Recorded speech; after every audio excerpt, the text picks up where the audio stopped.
दरवाजा बंद हो गया। जंगू जम गया।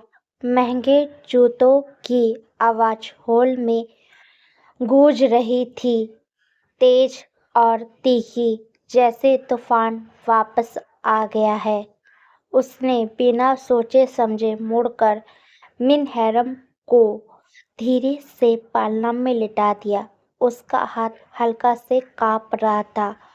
उसका सुकून, नरम दिन और बगीचे की धूप पल भर में गायब हो गया। मिन हू घर आ गया था। पूरे 2 दिन की खामोशी के बाद वो वापस आया, ना तो प्यार से, ना कोई माफी के साथ, बिल्कुल एक खबर लेकर। हम जा रहे हैं, उसने ठंडेपन से कहा, अपना फोन सोफे पर फेंकते हुए। अपना सामान पैक करो, हम मिन हवेली में जा रहे हैं। बैंक ये जगह ले रहा है। जंगकुक ने अपने पलकी झपकाई। क्या? ह्यूनवू ने उसकी आंखों में नहीं देखा। मेरी कंपनी खत्म हो गई है, हम दिवालिया हो गए। ये घर भी नहीं रहेगा। मैं हमें भिखारियों की तरह यहाँ रहने नहीं दूंगा। मेरे पिता हमें रखने के लिए मान गए हैं। वो रुका और परेशान वो दिख रहा था। तुम नाराज होकर समय बर्बाद मत करो, पैकिंग शुरू करो। और बस ये बेडरूम में चला गया, अपने पीछे दरवाजे को जोर से बंद कर दिया। जंगकुक एक पल के लिए हैरान हो गया। दिवालिया जाना है, मिन हवेली वापस।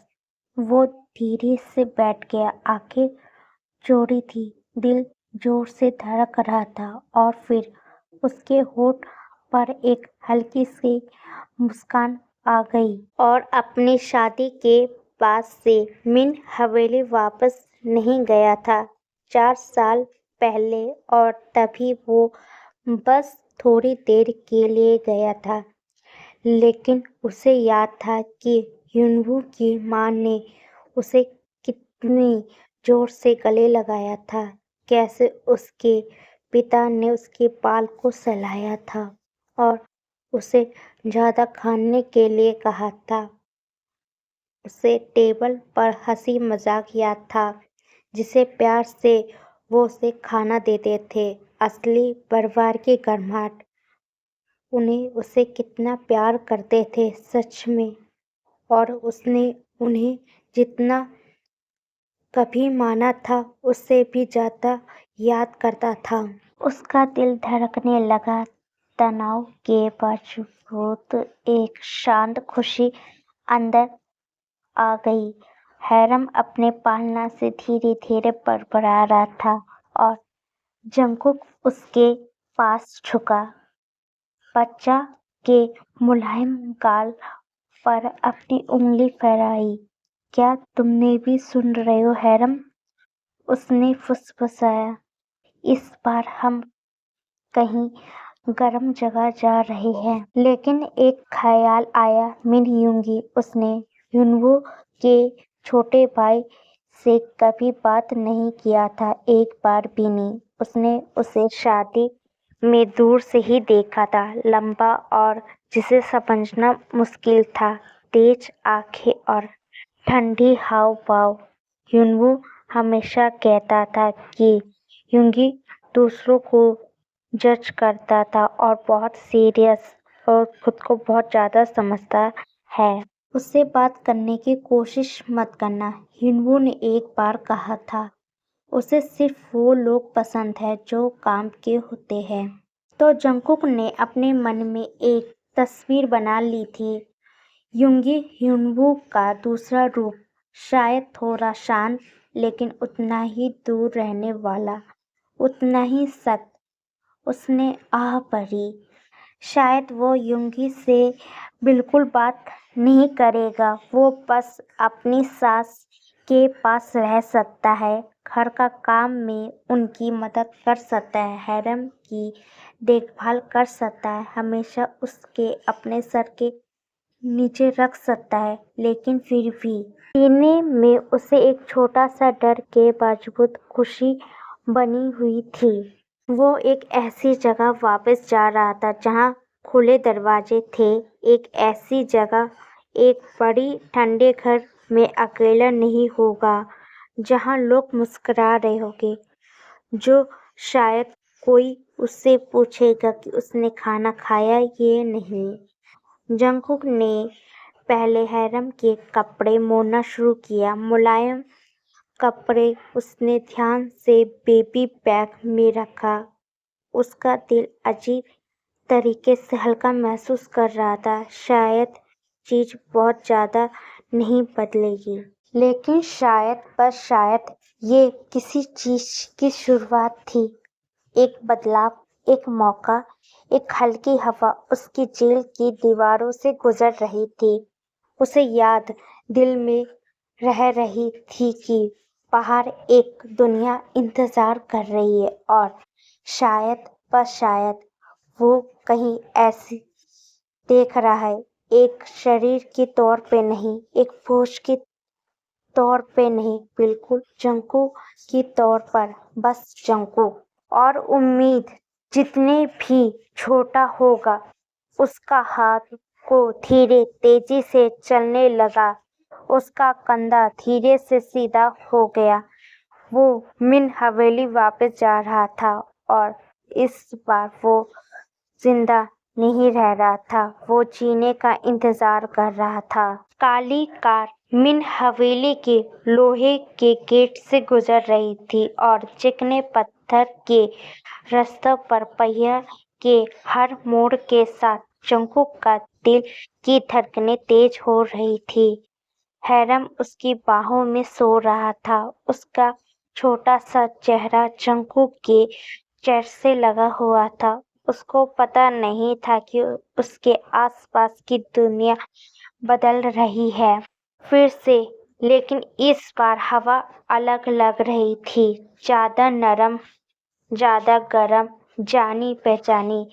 जैसे ही कार बड़ी गेट पर रुकी, ऊंची डबल दरवाजे लगभग तुरंत खुल गया, और भी था वो लोग जहां जंगुक ने सालों पहले नहीं देखा था, फिर भी उसके बारे में सोचना कभी बंद नहीं किया था। जंगुक, मिसेस मिन उसके साथ सबसे पहले आगे बढ़ी।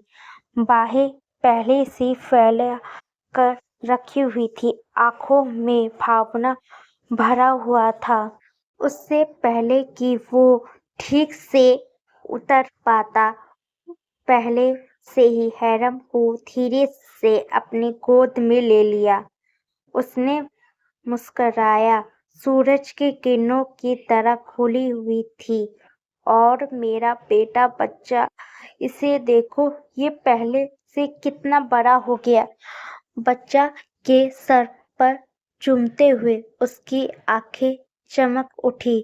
फिर उसने जंकू की ओर मुड़ा। और तुम पतले हो गए हो। और जंकू, तुम्हें पहले घर आना चाहिए था।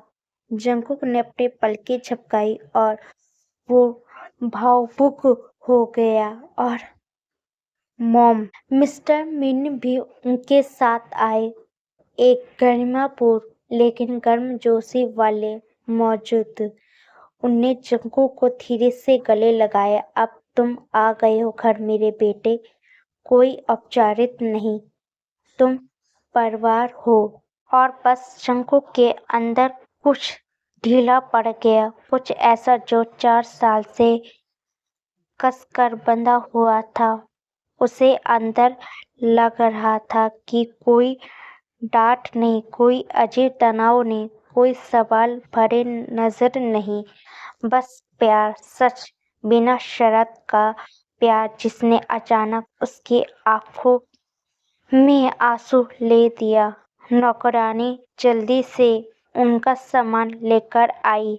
परिवार का शेफ एक बड़ी मुस्कान के साथ कोने से झांक रहा था, और पहले से पूछ रहा था कि जंकू को खाने में क्या पसंद करेगा।